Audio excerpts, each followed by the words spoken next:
You regard the white liberal as an enemy, The white essentially. liberal is the worst enemy to America and the worst enemy to the black man. How do you regard the Jew? Let me first explain what I mean by this white liberal. In America, there's no such thing as Democrats and Republicans anymore. That's antiquated. In America, you have liberals and conservatives. This is what the American political structure boils down to among whites. The only people who are still living in the past and thinks in terms of I'm a Democrat or I'm a Republican is the American Negro.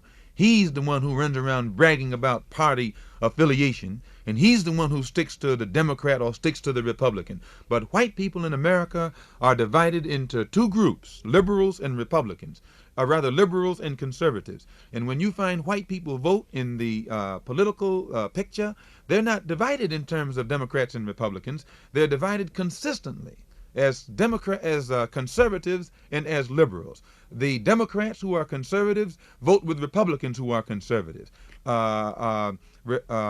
Democrats who are liberals vote with Republicans who are liberals. You find this in Washington, D.C. Now, the white liberals aren't white people who are for independence, who are liberal, who are moral, who are ethical in their thinking. They are just a faction of white people who are jockeying for power, the same as the white conservatives are a faction of white people who are jockeying for power. Now, they are fighting each other for booty, for power, for prestige.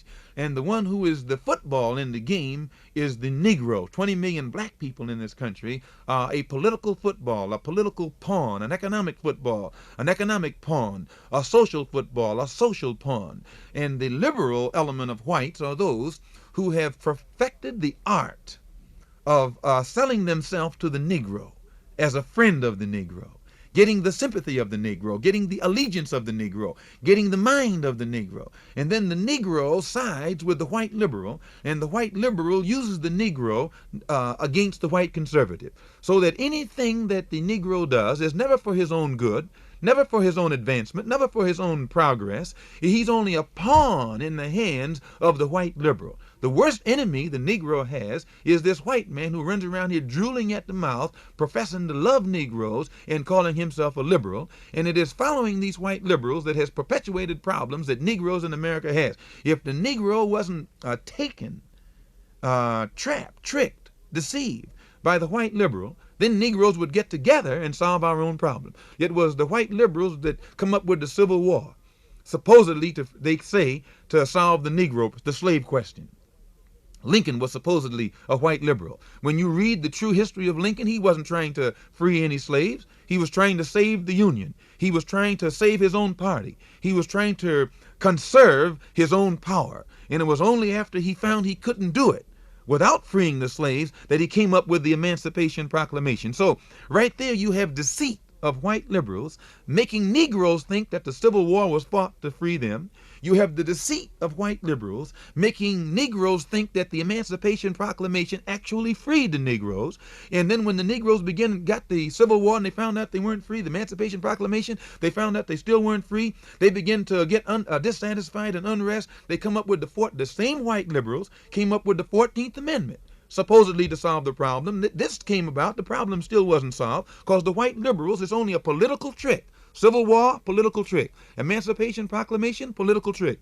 14th Amendment to this raggedy Constitution, a political trick. Then when the Negroes begin to develop intellectually again and realize that their problem still wasn't solved and unrest began to increase, the Supreme Court, another so-called political trick, came up with what they call a Supreme Court desegregation decision.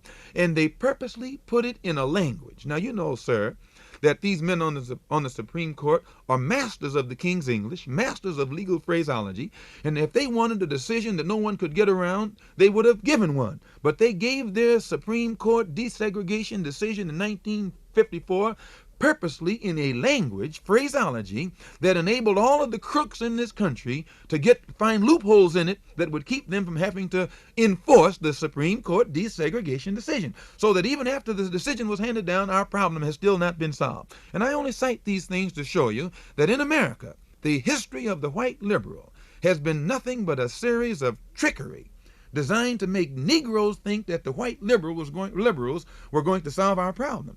And it is only now that the Honorable Elijah Muhammad has come on the scene and is beginning to teach the black man that our problem will never be solved by the white man. That the only way our problem will be solved is when the black man wakes up, cleans himself up, stands on his own feet, stops begging the white man, and takes immediate steps to try and do for ourselves the things that we've been waiting for the white man to do for us. Once we do them for ourselves, once we think for ourselves, once we see for ourselves, then we'll be able to solve our own problems and we'll be recognized as human beings all over this earth.